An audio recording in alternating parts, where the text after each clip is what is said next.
We have the last lecture in the post-philosophy course.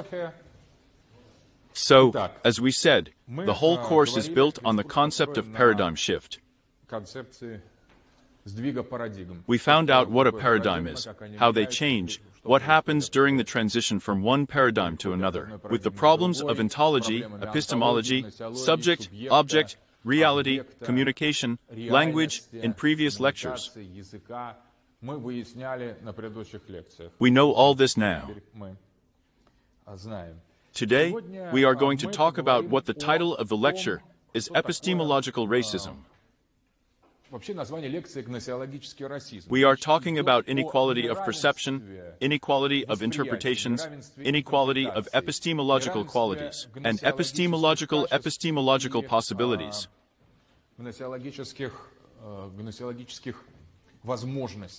And in a very unique space, in the space of the postmodern paradigm.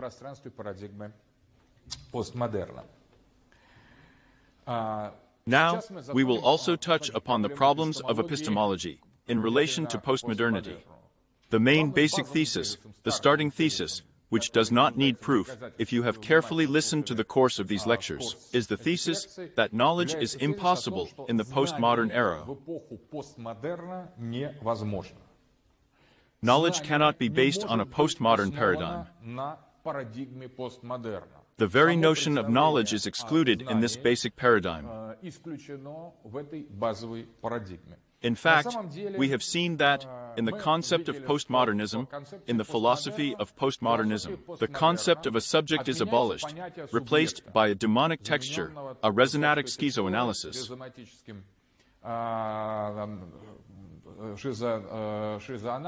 And accordingly, since the basic idea of the subject and object, which is a prerequisite for any knowledge, in any epistemological systems, is removed, then, accordingly, knowledge in postmodernism as such is abolished.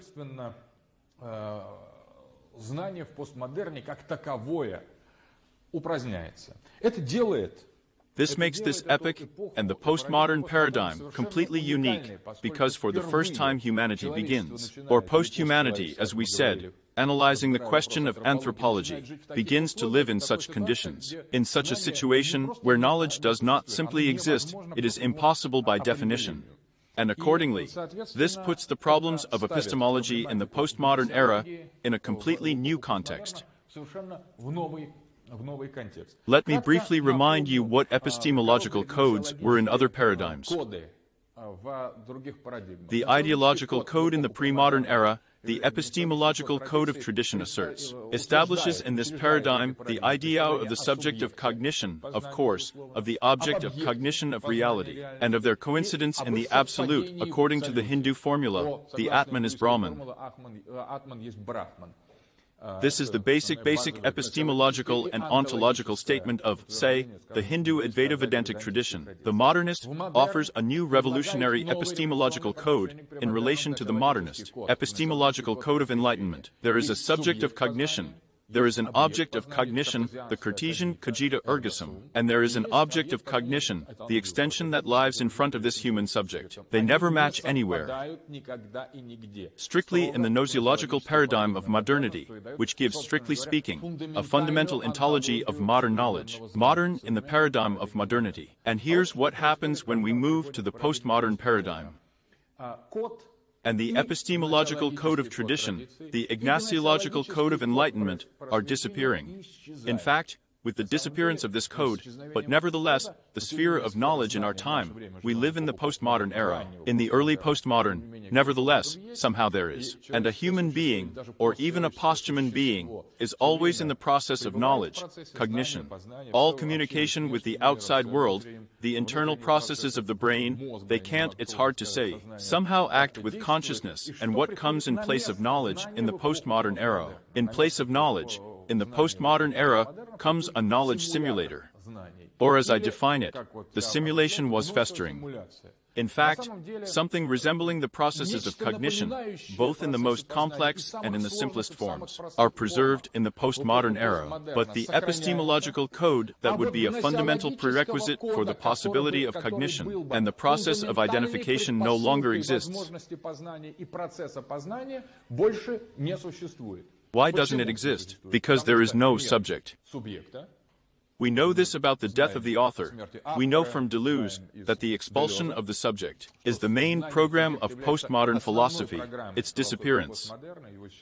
But in fact, when the subject disappears, the object disappears with it, turning into a virtual screen, where the subject and the object not only coincide and merge, they are simply chaotically inseparable. And if not, this is what happens instead of the subject and the object. What the postmodern paradigm installs instead of the subject-object calls the reason. We have talked a lot about this aurosematic existence within the framework of virtual reality. This is a flat surface of the screen, a rhizome, that does not grow either up or down, neither into the process, into the sphere of subjective reflections of ideas, nor towards the material fundamental roots. This criticism of the trunk, the criticism of the plant from the standpoint of the aurosematic rhizome, forms the basis of, say, a postmodern program, which is quite fully implemented. But look, we say code disappearing so easily. The disappearance of the code is true, but the very absence of the code in principle, if it is presented, strictly speaking, to our culture, it will be such a fundamental scandal, and in general such a revelation which the human condition, consciousness, modern consciousness simply cannot comprehend.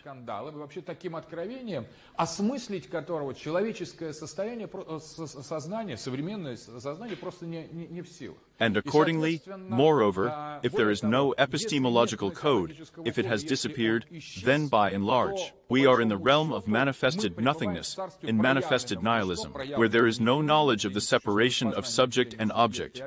But this, strictly speaking, is a manifestation of nothing, like, say, the truth about the disappeared gnosiological code. In fact, it is so difficult and nihilistic. As Heidegger said, nothing is insignificant, nothing transforms, nothing destroys. So here is the truth about the disappeared epistemological code.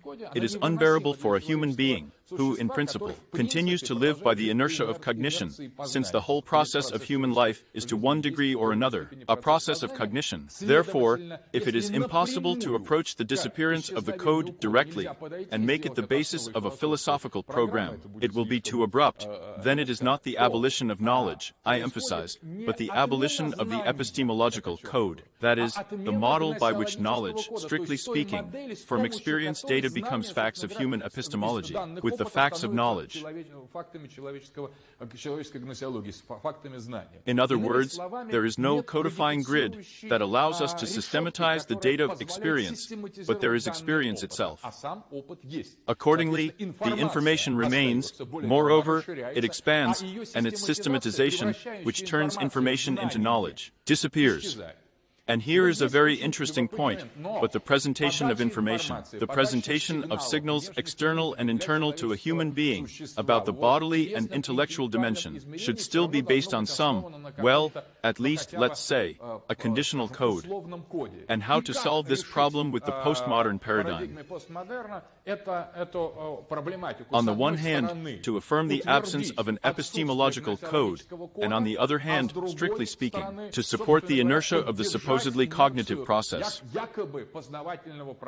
To do this, in order, strictly speaking, to describe the existence, say, or the fate of knowledge in the postmodern era, such a concept as nocio-simulation, or simulacrum of knowledge, is introduced.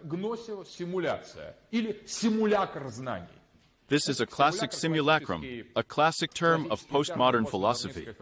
So, instead of knowledge, we have a simulacrum of knowledge. What is the simulacrum of knowledge, and how does it differ from the epistemological code, or from knowledge, in the era of modernity, in the era of tradition, in the era of pre-modernity? There is knowledge, there is information, there is no code. So this kind of undocketed, fundamentally undecoded knowledge is a knowledge simulator. That is, all participants in the process of cognition, and, say, the one who was once a person and a subject, and what was once an object before, that is, the external world or the external environment in relation to a person. All this is in a state resembling the process of cognition, with only one small difference. This cognition is structured in such a way that it is reversible. It is not accumulative, it is not saving. It does not pass into an ontological dimension, as knowledge of, for example, God, or absolutely past in the traditional paradigm. It is fundamentally created from heterogeneous elements fused into a kind of continuity. Please note, this is also a classic postmodern paradox. The flow or process of nociosimulation consists in the fact that we see something continuous, but which consists of absolutely heterogeneous elements. And nevertheless, these heterogeneous elements cannot be deliberately accounted for. In other words, it is a speech composed of words from different languages, which moreover do not correlate in any way either in cases or in semantic equivalence, and nevertheless, it is a postmodern voice, or infernal voice speech, while we perceive it as an absolutely adequate musical passage.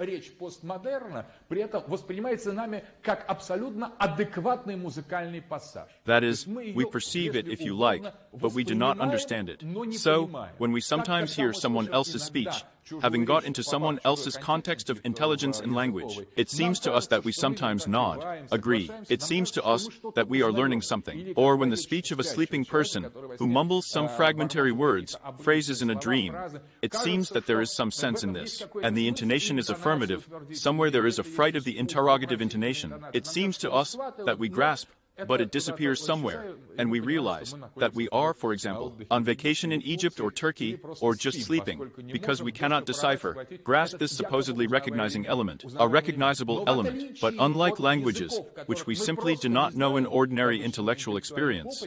The language spoken by the postmodern is a language that no one knows, which has no deciphering, because it consists of fragmentary elements that are unsystematized and belong to such heterogeneous contexts that their number of these heterogeneous elements exceeds the possible number of all possible languages, including mathematical reconstructions.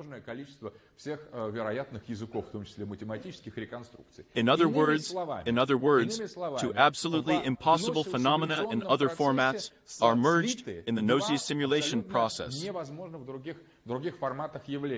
This is continuality, which implies uniformity and discreteness of absolutely heterogeneous elements, which, strictly speaking, does not imply continuality.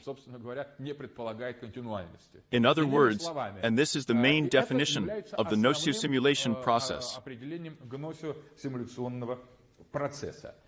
In reality, this is extremely difficult to achieve. Despite the fact that Roland Barthes and other postmodernists tried to describe this post as a classic postmodern text, in which there is more grumbling, gnashing, a certain Rousseau, futurist solo, created such a new pre-ideological music consisting of various individual elements, and the language of postmodernism consists of these heterogeneous elements, sounds, the gnashing of some random sounds coming out of the human mouth in different states, molded into one continuous and quite musical moment.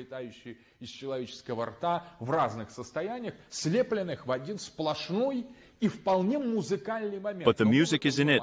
It is intelligible only to the rhizomatic being. Gradually getting involved in the process of Gnostic simulation, we begin to lose this fine line between, say, such critical and various subtle cultural provocations of the modern era in the face of dadaism, Tristanationism, or futurism, or other such, say, radical absurdist experiences, and, strictly speaking, everyday life.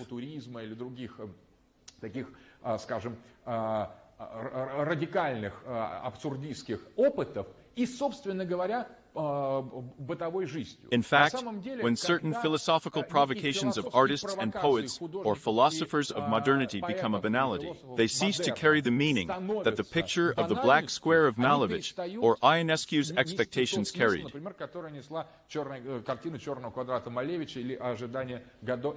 In fact, hermeneutics and interpretation of works, such as Waiting for the Year or the Black Square, is a common thing for modern Western postmodern culture, which perfectly operates with structures, interpretive codes, reducing elements of a particular work of art to this gnesiological code of enlightenment. For example, the liberation of man from forms, the liberation of the human spirit from various absolutes, the statement of the subject, let's say, in the face of a mismatch of the subjects of the object in the black square, or on the project of the offensive object. In other words, we always interpret culture within the neological code. Except in the postmodern era, when we are faced with a culture that cannot be interpreted, there is no need to interpret, there is no one to interpret, and there is no need to interpret. Therefore, the fact that there is, say, a music video shown to us on television, it basically cannot be decomposed into a code reduction. This thing is absolutely finished, which is why this absolutization of the rhizomatic screen arises. Everything happens on it and only in this plane. What they show us is more important than us. It's more important than the message that is behind it, because there is no message behind them. This is more important than the people who portrayed themselves as an actor in this or that clip. It is an absolutely self-sufficient reality that is absolutely identical with itself at the moment when it is shown. At the moment when it is not shown, it disappears and remains in nothing, because it is the essence, the accidental embodiment of nothing. Nevertheless, in practice, in order to organize a purely technical process of nocio-simulation, after all, at least in the early postmodern where we live, it is necessary to somehow refer to the previous paradigms and their epistemological systems. And so it is. We have now productively deduced this, but in practice this is how it happens. Since the classical postmodern text is a mixture of elements of absolutely two disparate realities. One reality, which is built according to the laws of interpretation of the gnosiological code. This is the reality of myth. This is the reality of suggestion, an irrational narrative, an appeal to the unconscious, and what in the modern paradigm is called a hoax of charlatanry or obscurantism. That is, the elements of epistemology, the epistemological code of postmodernity, become a system quasi-language, or elements of the quasi-language of philosophy in the language of postmodernity. And another element of the epistemological code that is being mixed up is the Enlightenment code. In other words, rationalism, the method described above, the reflection of the knower on himself and on what he does, are also necessary, the most important parts of this nocio-simulation. So, but if the epistemological simulation worked with one epistemological code, then it would be confusing, but modernism, or say extravagant, but traditionalism.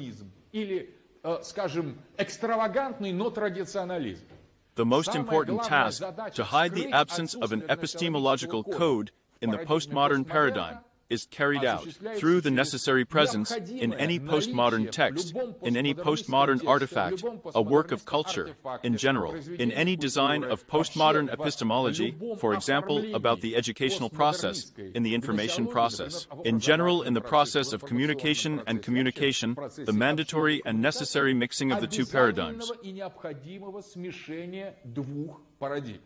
There is no postmodern code that does not have elements that are resolved or interpreted and taken from the thesaurus of the pre-modern.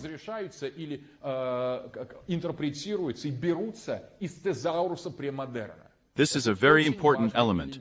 No, and this is strictly speaking, the specificity of postmodern discourse, which constantly, starting with Bataille, Moss, and even the most diverse forms can be carried out, turn to the element of the archaic. And this element of the archaic unconscious serves, which, strictly speaking, is interpreted with the help of myths, religious ideas, and are actually remnants of this continent of the pre-modern system in the human subconscious, preserved in the form of inertia, in the form of a structure of the collective unconscious or individual unconscious. This is one element from the aorist, this post-language and the post and gnosis of the simulation process, and the other code is completely with the same absolute trust, and without any conflict, without any internal opposition that objectively exists between the kinesiological methodologies, pre-modern strategies, and epistemological strategies of the modern, taken by elements of a completely rational discourse.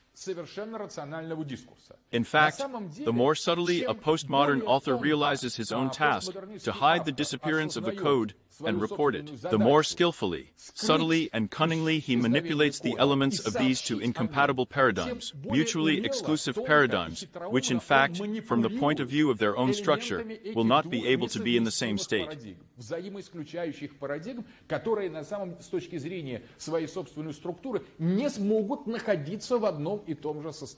In fact, classical works are one of the classical techniques. Today, in our time, any work is postmodern, only more consciously or less.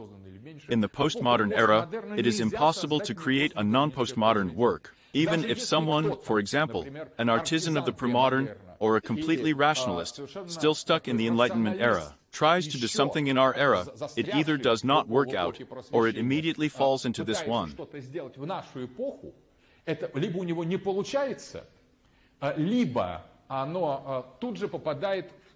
Or it is marginalized and actually lost there, and if it is not lost, and it turns out, then it is certainly reinterpreted. In a completely new epistemological simulation process, it is in it, and from it, that it receives its connotative. Connotative meaning, strictly speaking, its internal structure. So here is an example of the Da Vinci Code, for example, a film that everyone is watching now. This, in my opinion, is an illustrative, very clear manifestation of mass culture, postmodern mass culture.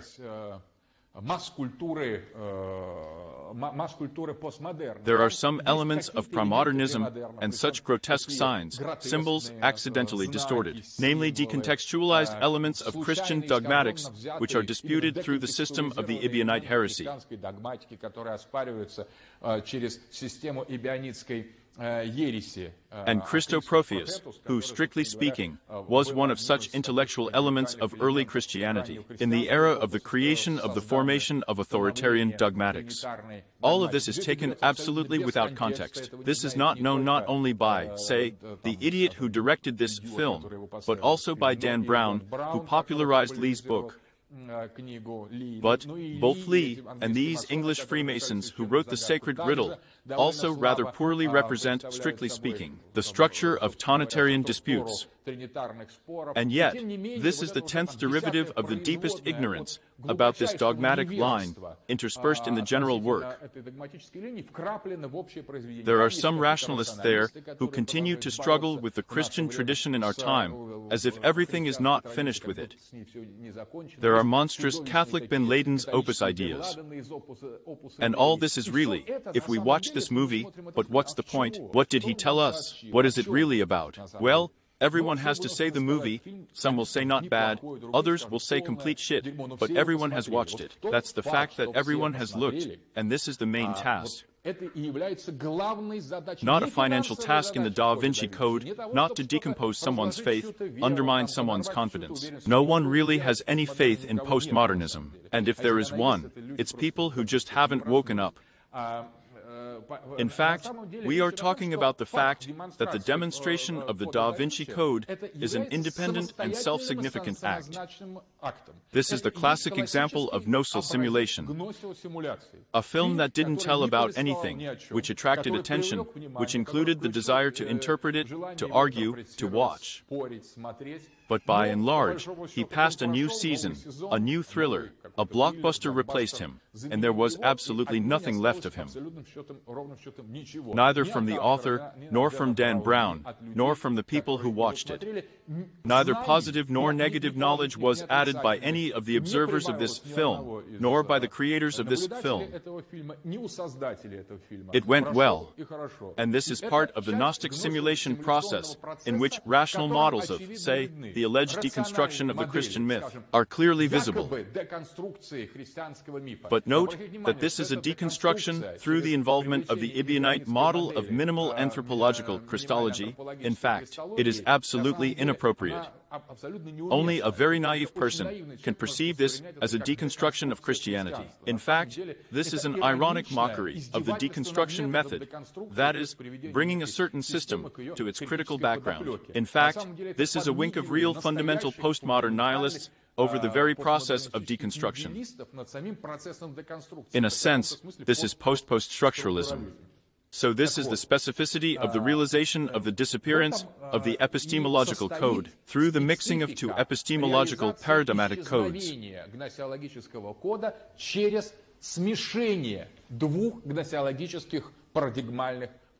That is, in fact, if they tell me that a postmodern text is possible that will not contain references to either the epistemological code of modernity or the epistemological code of tradition, in fact, such a statement is impossible.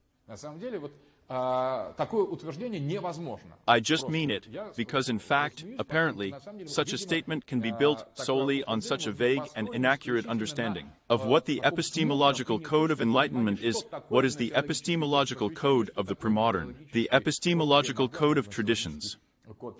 In other words, if there is no such confusion, then any text lends itself to an unambiguous epistemological interpretation within the framework of one or another paradigm. So it doesn't belong to the postmodern, and if it does not belong to the postmodern, then we do not consider it. He's in the past. And in our time, reading it is simply impossible.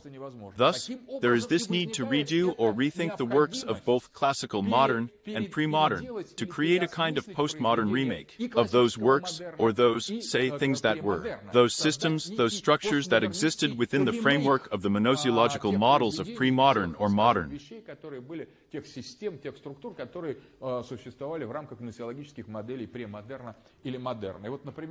There are good examples, like a wonderful song by Soy Galaktinovich Korolenko about Nevsky Prospect. In one song, in a postmodern manner, he retells Nevsky Prospect superbly, very accurately, and completely postmodern. And there is an unsuccessful townhouse, an attempt by Bondarchik and some former hooligan who became a priest, I forget his last names. Holubistina, yes. This is an unsuccessful attempt to shift Dostoevsky to a postmodern way.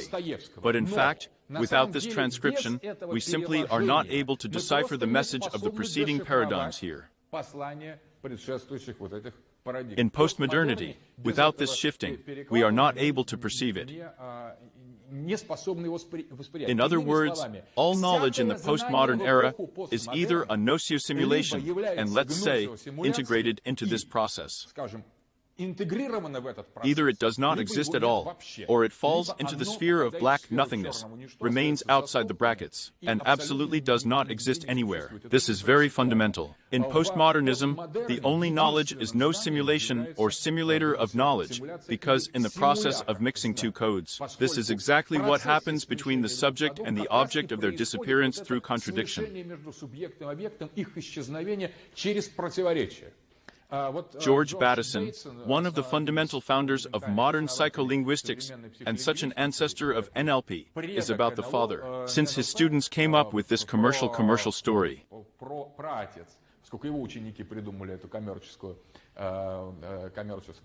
Swindling and collecting money, as Crowley's followers, quite honest, came up with a story with Hubbardism. Hubbard's damage, such a commercial exploiter of the rather sincere and spineless Crowleyanism of the insane American. It often happens, but Bateson has nothing to do with it. And Bateson was just saying that one of the main tools for the linguistic formation of mental disorders is the assertion of parents. Parents tongue-tied, when parents say, "Come closer to me to your child, because or I will do it," but you don't understand it.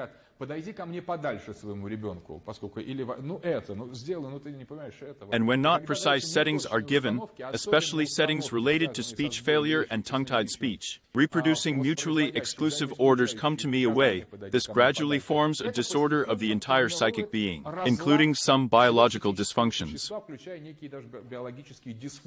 In the same way, the constant mixing of two epistemological codes in the classical discourse of postmodernism creates from us and listeners, from participants in this nosum simulation process, since all of us sitting here and not sitting here are certainly parts of this process of knowledge simulacra, respectively. The implementation of the postmodern program for erasing, disappearing gradually takes place the subject. И происходит реализация постмодернистской программы по стиранию, исчезновению субъекта. Thus, in the simulacrum of knowledge, there is a kind of juggling with such pseudo-epistemological or post-gnosiological quanta, which can be called the ecstatic topas of post-gnosiology.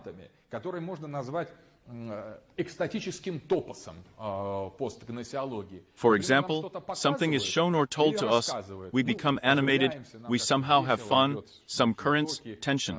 Accordingly, they show us something else, we follow it, or they tell us something else. We get more boring there, we fall asleep. In fact, the whole process of knowledge in postmodernism is built between these ecstatic topases that animate us. Do not let yourself dry up, or know the universe, or aliens among us. We immediately turn on, and then cool down accordingly, when we are told, for example, about the boring epistemology of Kant.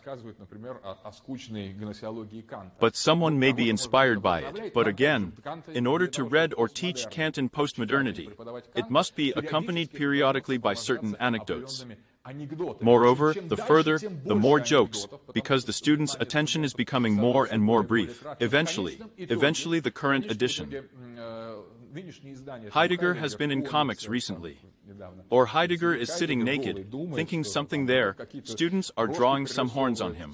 In fact, there is something completely unintelligible explained there. In fact, eventually they forget who Heidegger is, and there is a kind of Nazi simulator of Heidegger, which everyone knows about. It becomes a trademark, it is depicted on some commercials. And like Che Guevara, who advertises mobile phones that are completely disconnected from any context.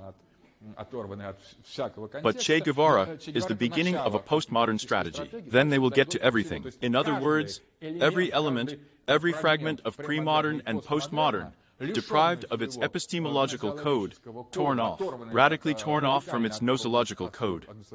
How can it be radically torn off? Placed in a fundamentally different code, and the elements of this code contained in this code, and so an infinitely, indefinitely large number of these empty ecstatic topases arise.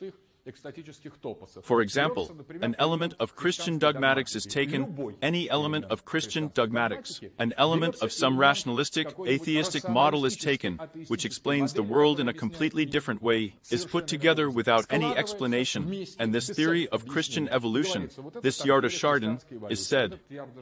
And Yarda Chardin is still a modest prelude like this. There he tells how God created an amoeba, then the amoeba developed, fulfilling divine providence, became a fish. Then, the fish started waving its gills, rose into the air, and then became Guitare de Chardin, a Jesuit who lived in China. That is, in principle, the character for the Da Vinci Code is to, in fact, he should appear with his fish, an evolutionary model. But not only that. In other words, any combination of the two. And since there are an infinite number of elements of stories, narratives, stories, systems, dogmas in each of these sets, epistemological sets of modern and pre-modern, then, strictly speaking, there is no limited field for such a cheerful simulation of knowledge, a simulator of postmodern knowledge. You can write about absolutely everything. You can make films on any topic, serious and frivolous. Interpret absolutely any work and any phenomenon, and will always really enrich our postmodern culture with knowledge about absolutely everything. Look into those corners that, strictly speaking, did not visit the consciousness and attention of the modern era. By the way, it is interesting that this is also a general trend of postmodern culture. This is the collection of what did not fall into modernity. In America, the most striking success is enjoyed by recordings, for example, by Armstrong, which were discarded by musicians when they were composing their records. Someone's hand went there, then a drunk came from a jazz band, could not take the right notes. Or in general, some unsuccessful works, like my beloved Suryaza Kuryokin, by my late friend of the Shark Group. This is a little-known group. These are 3 or 4 daughters of American farmers who asked their dad for money for an electric guitar, took some kind of box, and played something amazing, idiotic in the hut. Recorded it. And so, in my opinion, Frank Zappa, he found this group that was trying to be nominated for some. That is, it's worse than it will be. In fact, this is a Shark group, but this is exactly what becomes the object of attention of postmodern discourse. What the modern failed, what was forgotten in the modern era, respectively, but in isolation from the interpretative code of the pre-modern. Postmodernists perfectly understand what pre-modern is, but it doesn't seem to impress them. And here it is very curious that the process of nocive simulation, nevertheless, also has its own rhythms, or its own forms. This is now, before we talked, just trying to describe it as a phenomenon, and now let's see in which direction this phenomenon proceeds. It is very interesting, since this phenomenon occurs in the project of expanding the volume of broadcasting, roughly speaking, or maximizing information. This is called the information society. The flows of simulation pus are steadily growing. The number of information facts is growing not mathematically, but exponentially, because every day there are more and more meaningless things. More and more meaningless remains we find in the past, in the archaeology of knowledge. Less and less, we understand the past, the present, and the future. And yet, the scope of this information process and the resolution, the rejection of the secrecy of knowledge as such, is expanding. This is called the phenomenon of transparency, and, accordingly, gradually the fullness of knowledge, both ancient and modern, is revealed to man. Studies on the white spots of the history of traditional society are being brought to an end through reconstructions. The technologies of cognition, and let's say, what has not been completed, are being clarified and honed. High Art Nouveau today, all this is being built up, the logic is being analyzed more and more, the methodologies of cognition and reflection on the methods of cognition are growing. And yet, with all this, it is actually in parallel that the expansion of knowledge of the disappearance of this code is taking place. In other words, having described it, we said not the absence of code everywhere. Please note that in postmodernism, we cannot talk about the absence of code yet. We are living at the beginning of this process. The lack of code is, we'll talk about it a little later, it's a very special thing. We are talking about the disappearance of the code. The disappearance of the code is a process, as is the process of expanding the amount of information. So, these two processes are absolutely interrelated.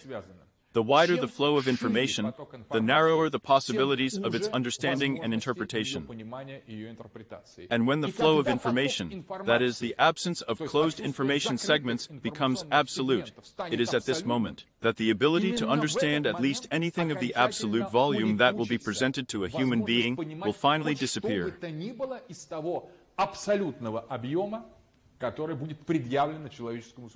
This is a very subtle point. Quite a remarkable character, one of the leading intellectuals of the Hopkins Institute. He is at the same time a jazzman, a spy, a specialist on the Kurdish problem. He was even abducted by Kurdish rebels when he was digging up some medieval amphorae in the places of settlement of the ISIS. He was actively engaged in separatism in the Xinjiang-Uyghur Autonomous Okrug in China, is interested in epistemology and Russian populism. A wonderful man, one of such classic modern intellectuals. That's what's curious. When we met him, he said that there was such a person in Russia who impressed me the most, he says. It was Sergei Kuryokhin, and I played in his pop mechanics. Can you imagine? This is one of the theorists of Brzezinski's level playing in pop mechanics, because he and Frederick the Old. Coming out of the National Library, from the Library of Congress, we talked about a very interesting thing. He told me that one Badakhshan scientist, who had an internship at the Hopkins Institute, saw a Google map on his internet and pointed it out. You know, this is a map that allows you to see the smallest detail of the Earth's surface, and he pointed at his Badakhshan, which for a long time was a secret zone. Entry was prohibited there under the Soviet Union, and almost found his house hidden somewhere under Karug, from which he was completely stunned. It is clear what a Badakhshan intellectual can do in Washington. He received instructions about supporting or working with secret radical Islamist organizations against pro-Russian Dushanbe. But let's leave it, it's just the context of this conversation. Professor Stark didn't explain it to me, but it's very exciting in itself. So he says, look, you will not be able to do anything against us kindly, because knowledge will be absolutely open, absolutely accessible to everyone. And in such a situation, the existence of a closed society like your traditional, national Russia, with a local administration, will not last long, because the structure, transparency, is not our invention. It is an objective course of development of historical paradigms. Therefore, you are doomed. And we, on the contrary, we said yes. We ourselves are being cleansed of internal barriers, and therefore we are in this flow of discovery of all possible information. We will win. To which I remarked to him that this is a very really interesting ideal, but nevertheless, look, the more people know, the more information they possess, the less that they become more stupid. Even your American students are school children after students. Students may be able to count, but American school children with the problem of how many will be 5 plus 5. They climb for the calculator in fact. They think, well, like 5. What did the guy say there? Well, as Beavis Baffett begins to poke. But the fact that the majority of Americans do not represent geography at all is also actually really fixed, confirmed by experience. And they don't need it, because, strictly speaking, in form, they are more advanced than we are, than many other nations, in the process of wearing simulations. Information replaces its interpretation of its understanding. In principle, they simply integrate into the information process and, as it were, do not care about anything else. Then, I told Frederick Starr that as the amount of knowledge expands, there is more and more concealment of the code that decrypts this knowledge. To which he turned on, jumped up and said, but this says it right. Because in fact, the cat remains in the hands of a very small intellectual elite, which belongs to me, you. But this is what the cattle around say, and yours does not really belong to this. And we, he goes on to say, are neo-Brahmins with you, says Friedrich Stark, a supporter of democracy, human rights. Neo-Brahmins who keep the secret of decryption. In this society, there are moronic crowds of absolute ones who devour information, not realizing that they are eating absolutely the wrong thing in fact. With us, here he was very pleased, and after that, we talked with him more openly. And what is curious here, of course, is that, of course, Friedrich Starr is not a real postmodernist. He sees now how the code disappears, at least the code from the open access indentation, as the information flows in the nose of the simulation expand. But he doesn't know what the more fundamental postmodernists know, that in fact this code doesn't exist. Fundamentally, there is no postmodernism. Mr. Starr hasn't realized that yet. This is too scary knowledge. A scarier topic. So we talked in the last lecture, when I wrote the order of the lecture course. I did not accidentally put one lecture on agnesiological transformations, at the beginning. Я не случайно поставил одну лекцию о гносеологических трансформациях в начале. In other words, it was among the main analyses, the foundations of philosophical problems in different paradigms, and I put another one on conclusion, because today we are also talking about epistemological problems. But why did I break up this topic of epistemology and put today's lecture at the end, immediately after the lectures on the Superman and the radical subject? Because in fact, if we talk deeply and already quite fundamentally about the structure of knowledge in the postmodern era, and about the metamorphoses that occur with this reality, with this phenomenon of knowledge, it would certainly be necessary to talk about this paradoxical metametaphysical logic of the Superman and the radical subject beforehand.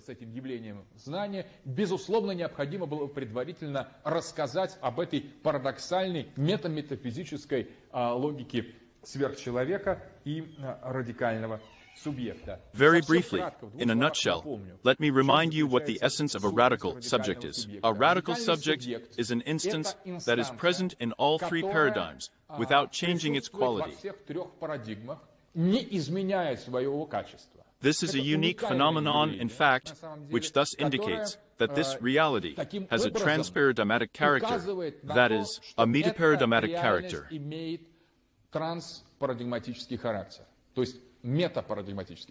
This is an instance that is not installed by paradigms.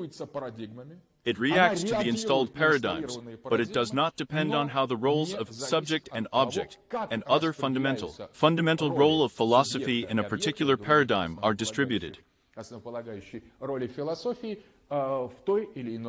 And this is what we have seen regarding the radical subject, his behavior in connection with the change in the status of a person in these three paradigmatic levels. Within the framework of the premodern, the radical subject completely coincides with the subject as such, with a spiritual person, or with the rich humanity of the premodern, and therefore, strictly speaking, the structure of the radical subject and the structure of the myth of the radical subject. To the knowledge of the radical subject, the ontology of the radical subject does not differ in anything within the framework of this paradigm from the subject of this paradigm. Hence the phenomenon of traditionalism without tradition, remember, which we talked about when mentioning Julius Evola. So, in fact, strictly speaking, the radical subject exactly coincides with the traditional subject, but its discovery in this as a radical subject and not a subject, the paradigm of the premodern, begins in the modern era when it finds itself on the periphery of human culture, the periphery of human history, but does not abandon its own structure. In fact, he is not visible, not heard here. He sits quietly because the Cartesians, the Kantians, Karl Popper, Friedrich von Kake are rattling, rumbling, and he is sitting quietly somewhere, but he is not hiding. But in any case, he is becoming more and more at odds with the fate of humanity, becoming, according to the terminology of Luce Evola, a separate person who, by and large, asserts a paradigm that does not fit into this paradigm. But not because, please note, there is a very important difference in this. The modern paradigm is full of phenomena that come from here.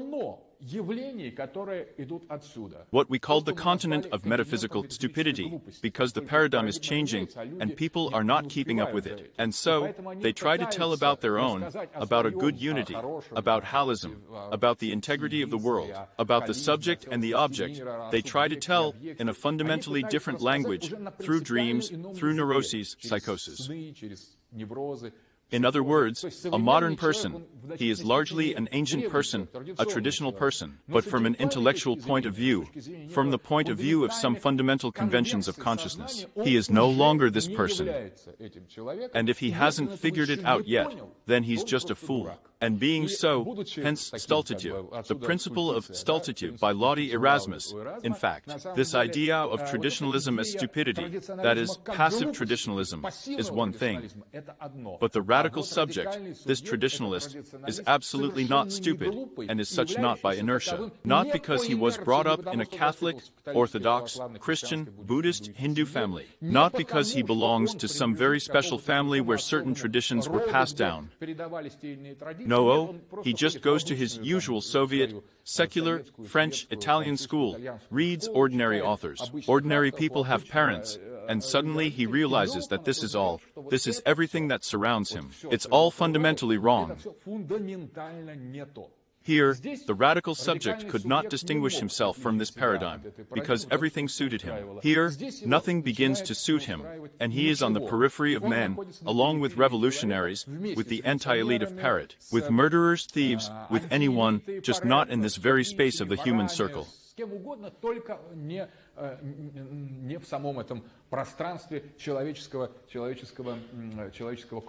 And in the postmodern era, the most important transformation of the radical subject takes place. The radical subject is generally separated from the human condition. It ceases to relate at all in any way to the paradigm, the anthropological paradigm of modernity. But what's going on? After all, man himself, this still completely autonomous, sovereign man of modernity, passing into postmodernity, himself loses contact with the human archetype. He himself opens up to some kind of this subcorporeal, as we said, fernal reality. The egg of the world is open from below, and he loses it, turning into a reasonable dogmatic beast, into a cat, into a pig, or an element of demonic texture. In fact, this division is twofold, and it's not easy here. It was impossible to separate from man, because Superman had some kind of connection with him, in this era of modernity of feeling. He was like Nietzsche, only a marginal or an aureole. But here, he ceases to be marginal, because there is no central point here, because this system itself, which claimed to be central, is open from below, and there is a free circulation of demonic or nihilistic energies in it. This is the role, the structure of posthumanism, in fact, what according to Nietzsche can be called subhumans.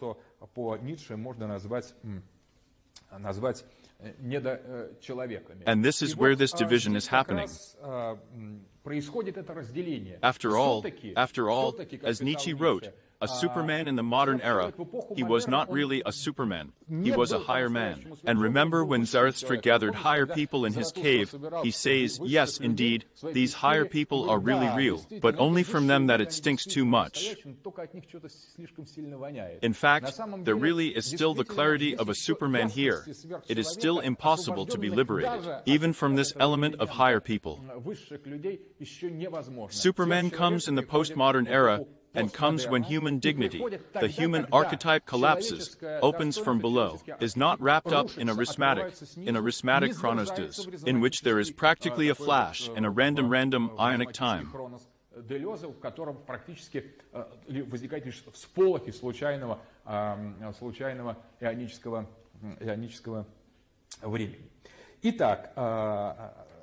Here, in fact, the radical subject is revealed as an independent reality, for the first time as an independent reality. And since it interacts with paradigms, but does not belong to them, preserving its identity at all three levels, accordingly, it reformulates its agenda in relation to this topic.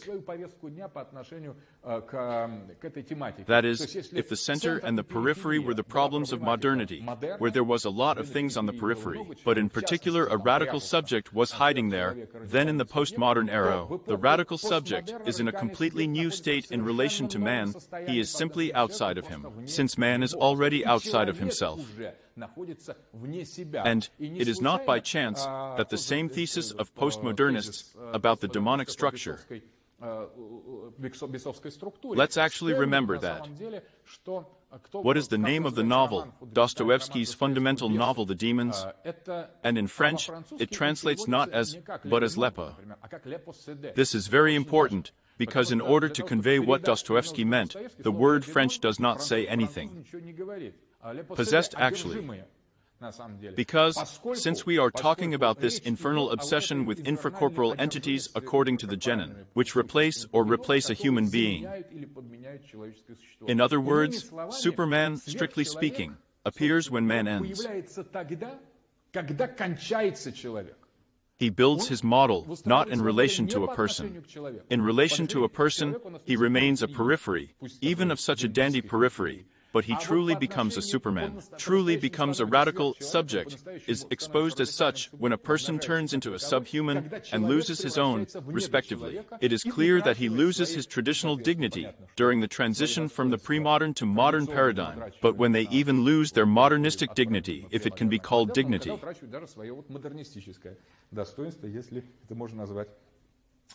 Both here and here, the Superman, the radical subject, manifests his metaparadigmatic property.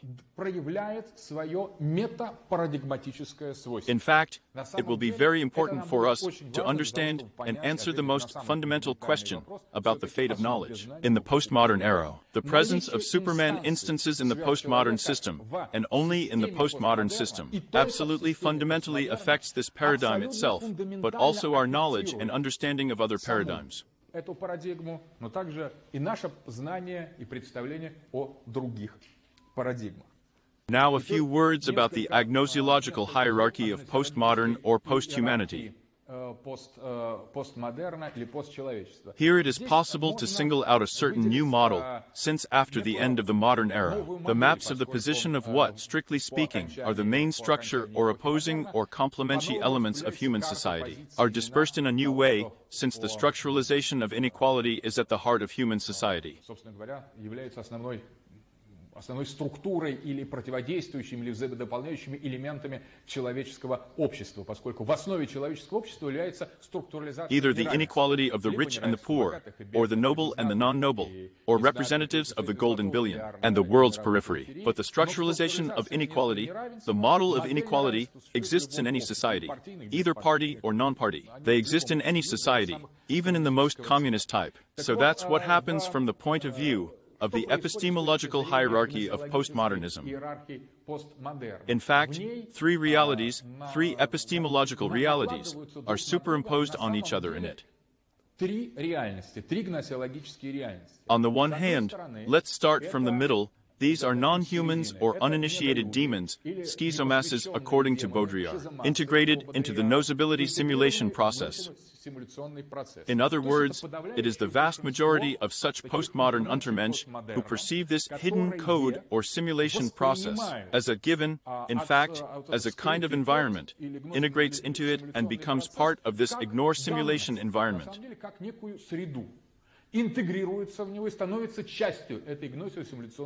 They communicate with each other, they tell something, they read, they listen to lectures. But in fact, as a result, gradually assimilating the codes of postmodern culture, they gradually say goodbye to their own subjectivity, and this is what they are called upon to do. The screen is a system of postmodern knowledge simulators, and, accordingly, they become such a global television compote. And strictly speaking, they no longer differ from the screen. And the more they merge with this tab, with the screen, the more chance they have to get on this screen. This is in the era of such totalitarian television, where there is a dictatorship of announcers who, strictly speaking, dictate, and everyone else listens like fools. In the postmodern era, everyone becomes an announcer. There is a web chat, on which a little cheap thing, and I looks at you, you carry your nonsense into it, and appear on the screen. You get on the screen together with Irina Sharapova, who also carries something, the same incomprehensible thing. And gradually, with the expansion of knowledge and communication capabilities, and with the reduction of code, these discourses are equalized. Almost anyone can accidentally find themselves in this screen. And there was a program like this. People want to know when people came. Visitors came into the booth, shouted something. In fact, now the TV bosses said, there is an idea to make whole channels, to which everyone will come, and carry their nonsense always. But in short, and so that really, and such a channel, which consists of a permanent one, is, in my opinion, a very correct step towards such a gnosis of total simulation. After all, he will have viewers of this channel, and participants, and viewers will mix with participants. And there will be such a process of fundamental exchange of knowledge with 0-0 egoistic and potential. As a matter of fact, here are those who are satisfied with the structure of modern cognition, or those who simply do not think about it, or think about it, but do it according to the same model of searching for ecstatic typuses. These post-gnosiological quanta runs from one sensation to another. Read Nietzsche there, went beer, went gave someone in the eye. These are also ecstatic typuses in fact, or they kissed someone there, but by and large, the one who is satisfied with this will enter such a world. Into the Mobius tape of schizoid telemas, which consists of individual divided fragments, moving along such rather freely laden existence, but completely meaningless routes. And each route will eventually not be a thorny road that others have followed, but its own path that leads nowhere. Since, strictly speaking, the road differs from the off-road, in that one leads somewhere, the other does not. But the creation of that global road, that leads no one anywhere, is the task of this epistemological simulation process, into which our postmodern contemporaries are sometimes immersed more and more with surprise and interest. I like people as an epistemological type. I emphasize agnosiology in this case. It is no accident that you remember returning that at the beginning I told the people in the square about the Superman. But after hearing about the Superman, the people said, you know, this does not roll us at all. It is not interesting. Let's take a look at the rope plus. And then Zarathustra said, no, if you don't want to, I won't leave you alone like that. If you don't want to hear about the Superman, you're going to listen now about the last people, about these, and, strictly speaking, what is truth? Nietzsche said, Zarathustra said, these people talk and blink. What is truth? This is the epistemology of the question. The question of nosology is a question of truth. The growth of truth. What is truth? These people talk and blink. That is, strictly speaking. It doesn't matter what the truth is, and they are satisfied anyway. And when the people listened to this sermon of Zarathustra about the last people, he said, oh, and this is what we like. They even forgot about the Ropleusen and asked to tell them more about the last people. Give us the last people, Zarathustra. Zarathustra took a bite, took the corpse of a Ropleusen, and dumped out of this audience. But in fact, he meant just such a clear, real prophecy, that it would come years later, which is coming right now. The second instance, the epistemological instance. This is actually a very interesting element. These are not bad humanists or revolutionaries of the postmodern era. Of course, epistemological. It is not by chance that epistemologies are the main sphere of application of their efforts for the modern revolutionary current, or modern hypercriticism and criticism. Who are they? This, strictly speaking, I mean Guattari and, in fact, such active optimistic postmodernists. Some humanists, following Geidber, following Georges Bataille, claim that there is a society of the spectacle. Reveal the substitution of the gnosiosimulation process discovers.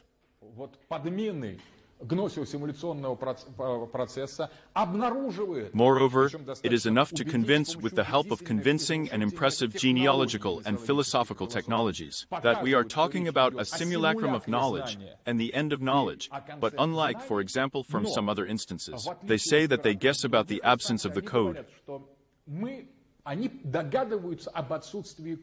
They guess about the absence of the code, but they take this absence, which, as we have seen, is only the logical conclusion of the Gnostic simulation process in its development, if you like. They see it as a reality that has come here and now, as the communists once did, and their heirs the majority of postmodernists. They said that we do not have to wait for the long development of capitalism. We should move on to the next social stage, right here and now. In the same way, postmodernists or not-so-humanists say that why are we going to wait until this is a long story, with the disappearance of the code as it expands, as the information society expands. По мере расширения информационного общества наступит. Let's affirm the absence of this code here and now. And then they throw down a very important challenge with the mouth of Deleuze, that before you had a negligible will, colleagues, and now we must have a will to nothing. And this will to nothing, in fact, is a kind of fundamental thesis of the nihilo-humanists. They say that the man is over, as Bernard Andrew Levy writes, the man has died. The author died, the subject died. And in its place, it was not this kind of, let's say, ecstatic porridge that remained, but pure and simple nothingness. Moreover, in this case, they are very painfully perceived by these non-humans, since they show that the essence of participation in uncritical participation in knows in the simulation process is a form of a certain exploitation. And here, a new social theory of revolution arises. That's right, we missed a radical subject, and that's right, because now I'm up to him in this scheme. And now there is an epistemological war and the structure of socio-ideological revolutions in the postmodern era. Here another instance is added as the attention to this system expands, semigs arise.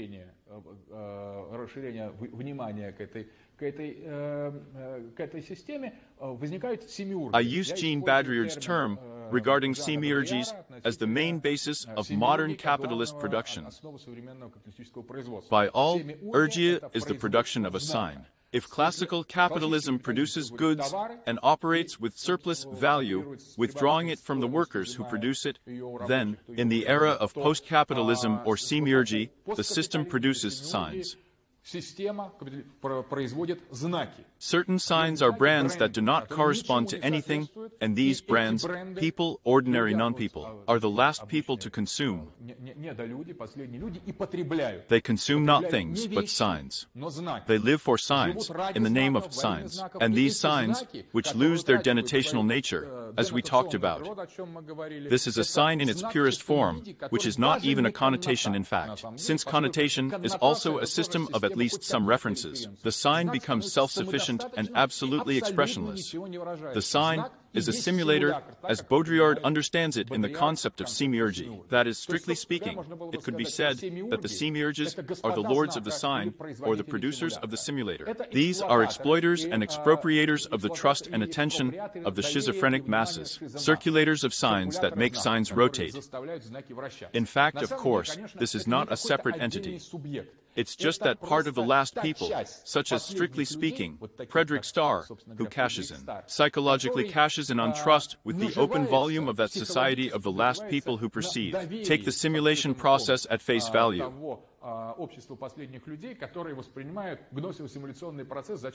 It is the neo-Brahmins who squeeze the benefits out of it. But they don't really lie, they are lies. Truths, which is natural, say the last people and blink. The semiurgists are no more free than those whom I call alliophages, the devourers of the sign. This is what Michael Hart and Tony Negre call, and all the regular set or lone crowd or telemas. That is, those non-humans about whom the majority of humanity, post-postmodern humanity, represent. They devour the sign. And they sincerely believe that from these telerays, from this screen simulation, in fact, everything began and everything ended with it.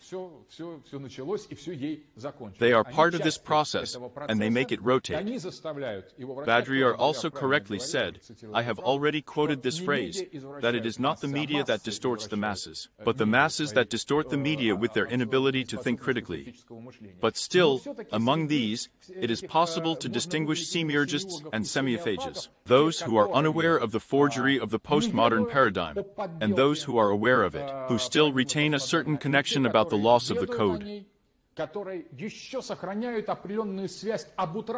Even Erga's families are the ones who know that the cat is disappearing. They don't know that the cat is nothing, that this code doesn't exist. They just know that the cat is disappearing. They are involved in narrowing access to the code. But sometimes they themselves also have different people among them, the most terrible and less terrible. I think Friedrich Armenia is scary. He sincerely sees that the narrowing of the code, the expansion of knowledge. He is not an evil person. He is clearly a kind person. But nevertheless, he is part of this surgical conspiracy of gentlemen of the sign, who are engaged, participate in the process of narrowing the code. But at the bottom, or at the next level of these monadsiological hierarchy, the meontophagi become revolutionary. I could say kontophagi, but that would be too cumbersome from the point of view of Greek. I was telling the difference between meon nothingness and eukon. Nothing. This is the fundamental difference in the formation of Christian doctrine. At one of the lectures, when we talked about ontology and its fate in these paradigms, I talked about it. So, meontophagi, they propose, instead of devouring signs, to devour the substance of these signs at once. That is, an unprepared sign, a raw sign. Not such cannibals. If the sign is a kind of shameful concealment nothing, they offer to devour purely and nothing instead of devouring the signs. And accordingly, they are fighting the semiurgists, who transform nothing into a sign, hide through the proliferation of signs, the absence of these signs of meaning. Mentophages suggest immediately using the lack of meaning and approving such a new revolutionary tactic of fighting, to tell semiphages, then ordinary people, that everything has really ended long ago, instead of keeping them under the illusion that something else is going on.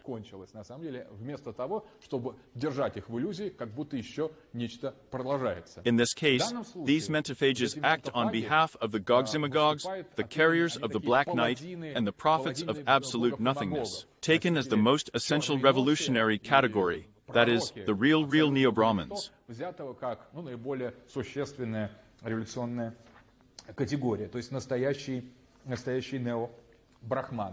Between them there is, as Tony Negri, Dells, and representatives of mutophagy suggest, the war of new revolutionaries, such post-Marxists against post-capitalists. The war for the trust and attention of semiphages. And as in the history of capitalism and Marxism, capitalists read Marx with great interest, and, although they did not accept him, they studied him very carefully and listened to him. In the same way, semiurgists, at least the elite of semiurgists, attentively listens to meontophages, and pays them a fraction of a little attention, since it is they who reveal the essence of what the first ones do. In other words, the third one hides the essence of what the first ones do much better, and in contrast to the complete trust and misunderstanding that semiphages do, meontophages actually define the meaning of their own activities much more clearly for semiurgists. And in this case, of course, no author from the adjacent capitalist camp has said so much, so correctly and profoundly about the essence of capitalism as its radical opponents, the Marxists. It is for this reason that mentophages, especially in the era, the further postmodern, the more they begin to be honored. Therefore, someone wondered why there was such a powerful presentation of Tony Negri's books, Empire and Many, precisely because there are very interesting revolutionaries with Ebirg, or the gentlemen of the modern world. They are more interesting to them than obedient slaves. Slaves are boring, they just watch TV shows, and mentophages are still trying to say something as a matter of fact. Task. What is the task? Yes, it means that meontophages are exposed. Meontophages expose that what we see, or what we say, contemplate, what is a flow, an information flow. For us it is somehow correlated with reality.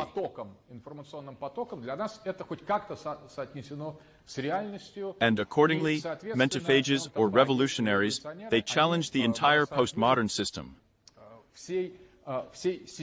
From the point of view, hence the very important works, which, strictly speaking, were filmed by mentophages. This is the Cronenberg film Existence, The Matrix and other films, where it is shown that in the gradual development of the virtual world, the difference between virtuality and reality is erased. Participation in virtual processes, virtual games is becoming more and more artificial, and on some horizon, a gamer or a computer game character is already actually merging, and separation between them is impossible, since only a rhythmatic game remains. Accordingly, who plays whom is not so important anymore. The game system, the matrix system, absorbs everything. And so, for example, in the film Nirvana by Gabriel Salvatores, this film ends, just if you remember. We are talking about the game, about the fact that the character in the frame of the game got a virus. The character of this game realized that he was just a computer character. He enters into communication with the creator of the game. A struggle begins against the corporation, which, strictly speaking, is against the semiurgists who profit from these games. From a simple semiophage, a participant in this process, the author of the game goes over to the side of the myntophages, becomes a revolutionary of the fighters, fighting against the semiurgists respectively. But the one who, strictly speaking, is his character in this film Nirvana, he is a seophage who has woken up for myntophagy, that is, who has realized the insignificance and absurdity, the artfulness, the virtuality of his own existence. And so, I wanted to quote the words that, the last words of this in the film are, Jimmy, yes, I erased Nirvana, now you cannot play with anyone. And I'm another character, this character of the game, and I doubted you. I promised you, wait a minute, when you delete me, I'll turn into what? Carefully, a snowflake swirling outside the window. It's not that bad. Jimmy, so we won. We won. Erase everything, come on. This program of the Des Negri, the program of modern alter-globalism and anti-globalism of the left, is simply, strictly speaking, an epiphany into the essence of the society of performances, a proposal to simply satisfy with erasure. This is he who did not live the will to nothing. Accordingly, here too, there is a real confrontation, since it is this confrontation that postmodernism is able to reflect.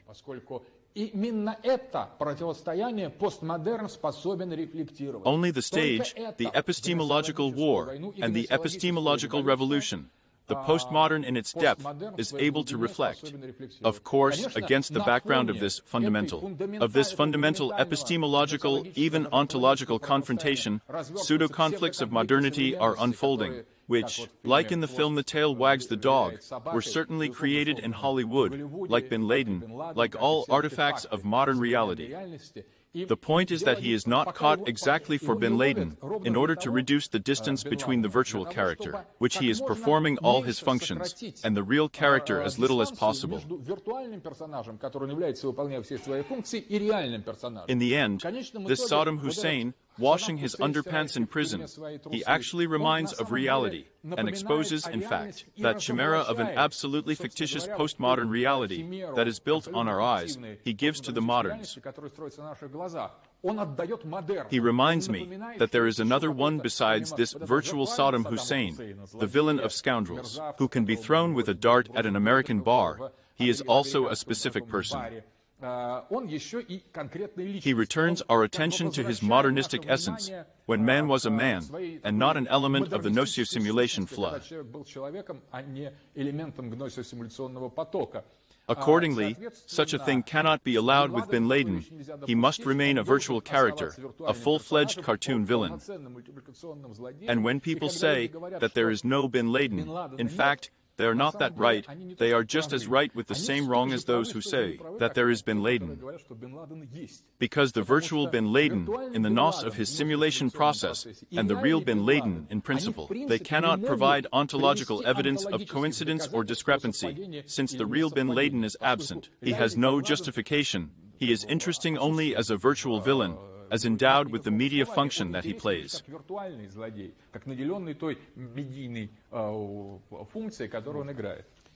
So, now the most fundamental things. So, here are the fundamental types that we have described, and how their war, their epistemological or late epistemological program, their attitude to knowledge, how the radical subject, the bearer of that label of the paradigmatic principle, and, in a sense, knowledge, relates to them. Того метапарадигмального начала и в каком-то смысле знания. The radical subject is treated with hatred by those who exploit the knowledge simulation simulator, treats with pity and disgust, and contempt for those who. To the underpeople who are at the center of this process, and treat myantophages with a certain understanding. I have been asked several times, about the attitude, where the sympathy of the traditionalists for the postmodernists comes from. In fact, here, after this course of lecture, it should be obvious that in fact, even though they are paladins of absolute nothingness, such carriers of the night, and a gathering of collective demons, in fact, they more accurately, these colleagues of ours, determine the essence of what the postmodern paradigm is than those who are trying to close up or to make beautiful that yawning ontological or eschatological gap before our eyes.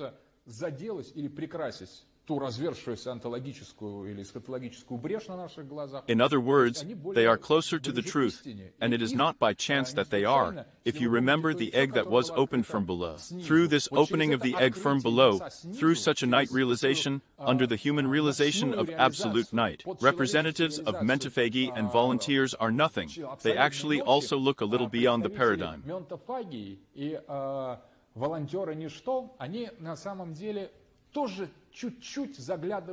And not even just for the paradigm, for its side edge, for its seam, associated with the paradigm of modernity, although this is true, but they still look somewhere completely in the opposite direction of the paradigm, where the radical subject resides. And in this respect, there is a secret, incomprehensible closeness, as in the conservative revolution. The closeness of ultra-conservatives and ultra-revolutionaries was, just as there is in the epistemological problems of postmodernity, on this map of postmodernity. There is a strange consonance between the position of the radical subject of meontophagy. Of course, the radical subject has absolutely nothing to do with glorifying nothing, and with the will to nothing.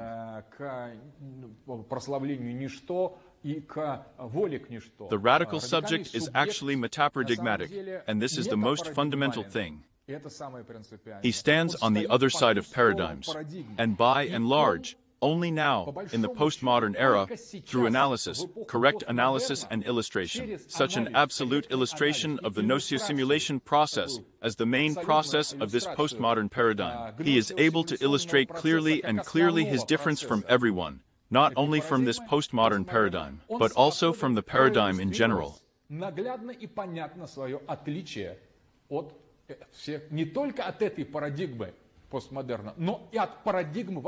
After all, the logic of the path of a radical subject, which is gradually moving towards its isolation, and becoming an independent metaparadigm pole, a Superman, as an absolutely new character in a paradigmatic picture, a metaparadigm picture, it is at this moment that he is able to discover himself.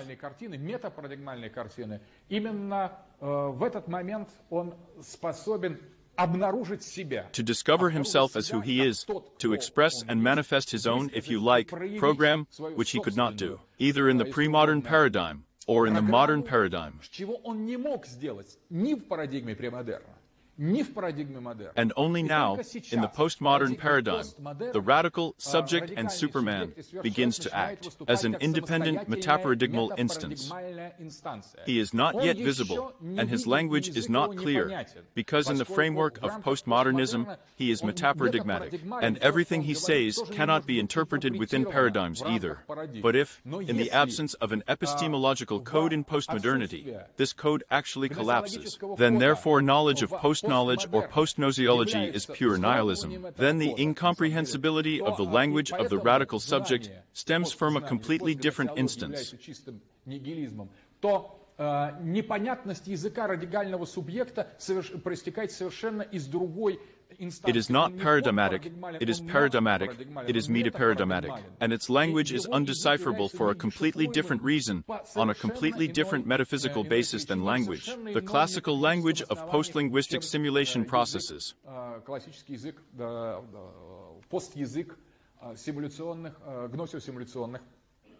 Therefore, strictly speaking, in order to explain what we are talking about, we can say that all this space, the space of postmodernity in the axiological dimension, is the space of a post-language.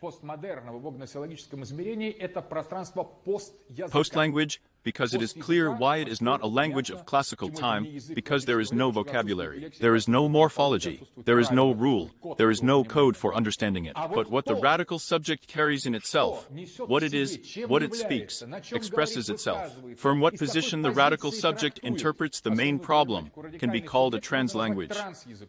That's very curious. Both are not decodable, but both arise simultaneously. That is, simultaneously, since neither the translanguage of the radical subject nor the post-language of the general mass of the postmodern, not up to the people of the postmodern era, can take shape in other paradigms in its pure form.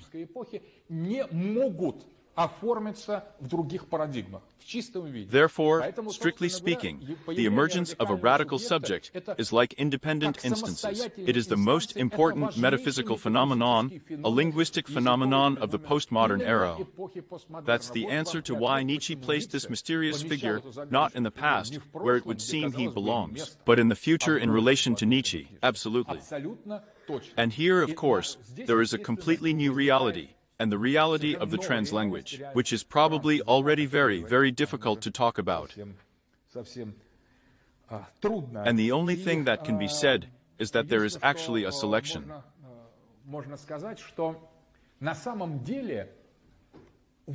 It may be asked, but in such a situation, how to separate the metatrans, the language of a radical subject, from the post-language as a whole? After all, both are meaningless, and that is not decoded, and that is not grasped, and that is not subject to non-decryption, non-perception. The answer is only this. There is a formula like this. The alchemical formula is black, blacker than black itself.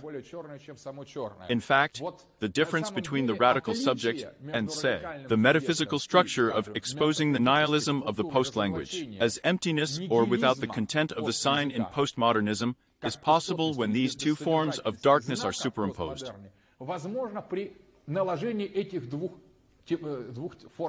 It's just that there is a dark, translanguage, which is even more than the dark itself, than the nothingness of metalogical revolutionary programs.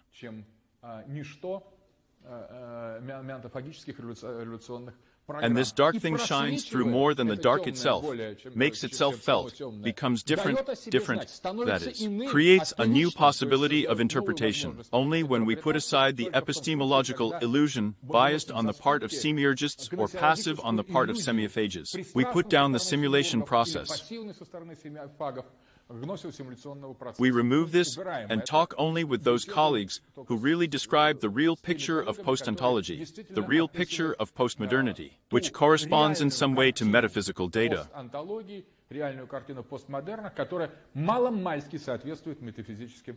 Hence this secret sympathy of the extreme, say, right, extreme left, traditionalists, for revolutionaries on a new, fundamentally new epistemological, metaphysical, historical, and paradigmatic level. In other words, a translanguage does not exist outside of a postlanguage.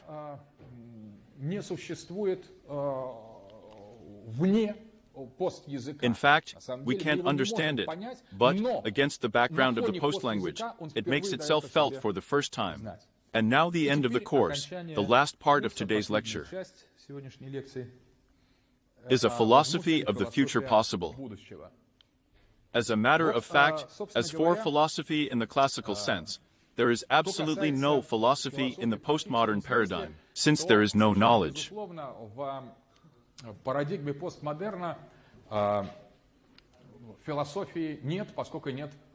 But nevertheless, in order for people not to feel this nagging lack of philosophy too acutely, in order to complicate the Miantophagus, that is, the revolutionaries, their agnesiological practice of exposing the tricks of the semiurgists, there is simulacra philosophy. То есть революционерам, их агносиологическую практику по разоблачению трюков семиургов, существует симулякра философии. That's who you think this character is, but someone probably knows this one.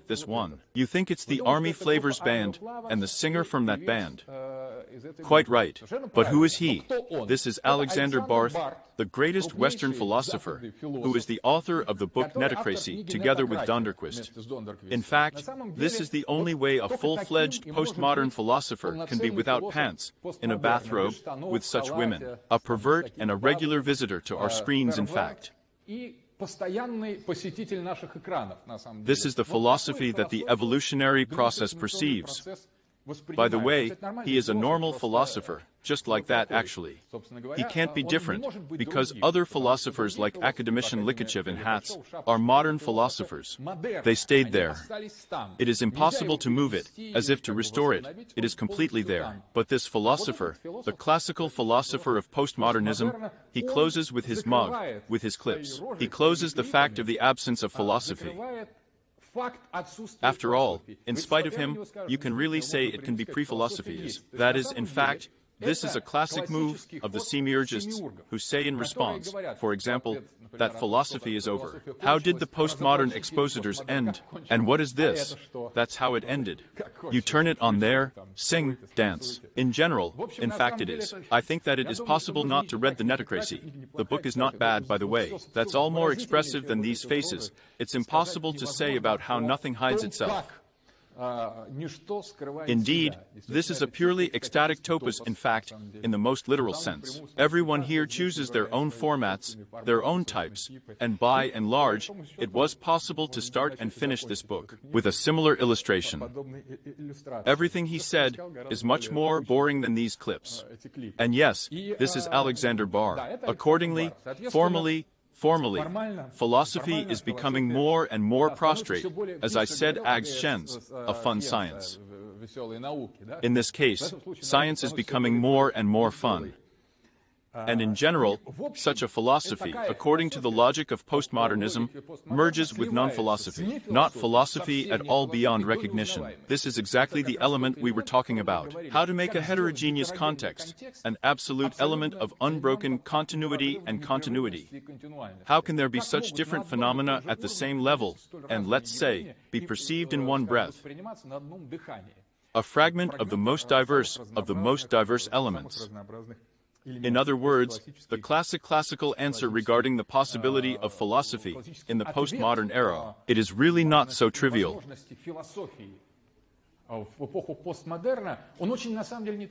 There is no radical revolution. Philosophy in postmodernism is impossible, because knowledge is impossible. The subject is impossible. That's right. This is absolutely the right answer. From the point of view of the one who passes the tests today, this is the correct answer. But from the point of view of those who are the objects of the nocio-simulation process, the answer is wrong. The correct answer is yes. Perhaps Alexander Bark is a modern philosopher, a normal philosopher, and accordingly, Vivisa Bacchus, also two modern philosophers. And Boris Muziv is a modern preacher. In fact, I am too. Recently it occurred to me that in order to promote the logic of postmodernism, we should notice, pay attention to my foresight. I believe that in a few years, and maybe much faster, Boris Muziv will act in a completely new role. For example, he will accept some religion, exotic or general, and will begin to speak from the point of view of preaching some moral norms. He will say that I probably sang the wrong way, danced the wrong way, and now I will be to you. And he won't really leave this screen.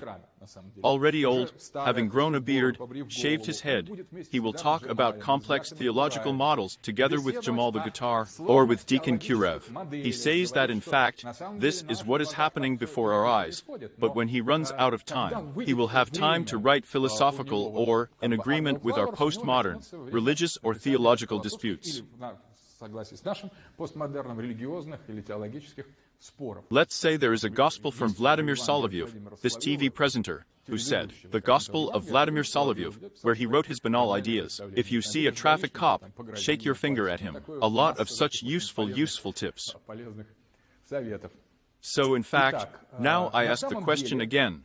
From the point of view of postmodernism, is philosophy possible? What we have been doing, we will be doing, what, strictly speaking, you have come to do professionally.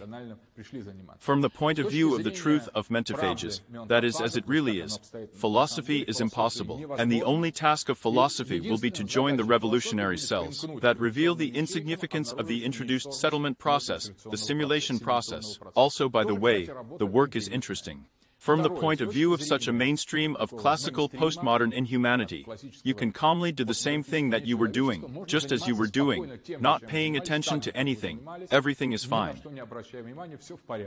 And there is another third and very special question. This is the possibility of philosophy as an attempt to isolate the translanguage of a radical subject.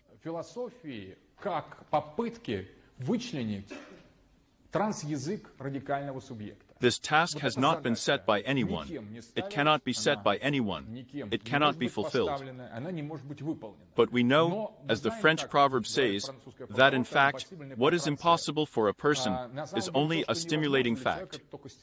Of course, the epistemology, philosophy, and metaphysics of the radical subject, building a completely new rhythm, a new version of the metaphysical attitude to paradigms, because overcoming the paradigm through the radical subject, comprehending a certain illusory inherent in the paradigm as such, because it distributes norms and what subjects are, and who is and what is the object.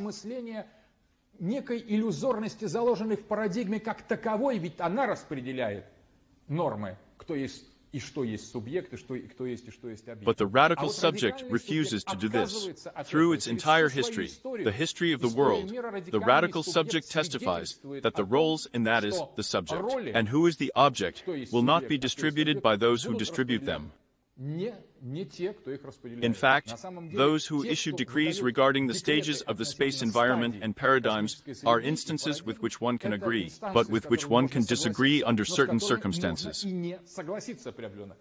It means that these are not absolute instances, and it means that there are worlds, there are realities, there are languages, there are spheres, there are zones of being or post-being or meta-being, which only deserve to exist to be approved and to be true to them. And these zones lie on the other side of all paradigms. In other words, for the new philosophy of the radical subject, or for the philosophy of Superman as the basis of the translanguage of Superman, there is a very subtle, but nevertheless piercing conviction that simulation is not only an outright simulation of the postmodern era, but that all paradigms of the fundamental paradigm are ultimately simulation. Эпохи постмодерна, а что симуляцией в конечном счете являются все парадигмы, фундаментальные парадигмы. And in them, if there were not this small wormhole in the very first paradigm, the world and humanity would never have come to the current nightmare, and the processes that are unfolding in front of us would never have happened. What is capable of being completely absorbed by simulation itself, initially, even in the most golden epochs, was nothing more than a simulation. This is the fundamental knowledge of the radical subject, which opens a new page of metaphysical, out-of-time, post-paradigm philosophy.